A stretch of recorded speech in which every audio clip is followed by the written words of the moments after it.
ஆனா இந்த ஒரு குறிப்பிட்ட தீர்ப்போட உங்களோட முதற்கட்ட பார்வை என்ன? இது ஒரு வரலாற்று சிறப்பு மிக்க ஒரு தீர்ப்பா தான் நம்ம பார்க்கணும். 2019 தொடங்கின இந்த வழக்கு முடிவடைந்து இன்றைக்கு ஒரு மிகப்பெரிய அளவுக்கு ஒரு தீர்ப்பு வெளியாகி இருக்கு. அந்த 9 பேருக்கு சாகும் வரை தண்டனை, அதாவது லைஃப் இம்ப்ரிசன்மெண்ட் மகிழா நீதிமன்றம் கொடுத்திருக்கு. இந்த தீர்ப்பை இந்தியாவே எதிர்பார்த்த ஒரு தீர்ப்பு. குறிப்பாக தமிழ்நாட்டு மக்கள் அவ்வளவு எளிதா யாரும் மறந்திருக்க மாட்டோம்.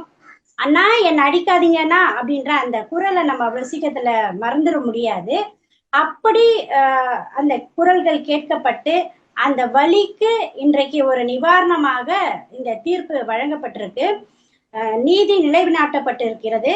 இதற்காக பாடுபட்ட வழக்கறிஞர்கள், சாட்சி சொன்னவர்கள், குறிப்பாக நக்கீரனுக்கு நம்ம நன்றியை சொல்லணும். ஏன்னா அதிமுகவினுடைய முக்கியமான புள்ளிகள்ல ஒருத்தர் இந்த வழக்க வெளியில வரவிடாத அளவிற்கு எப்படியெல்லாம் அவர் அவங்களுடைய ஆட்சி காலகட்டத்துல தொந்தரவு கொடுத்தாரு.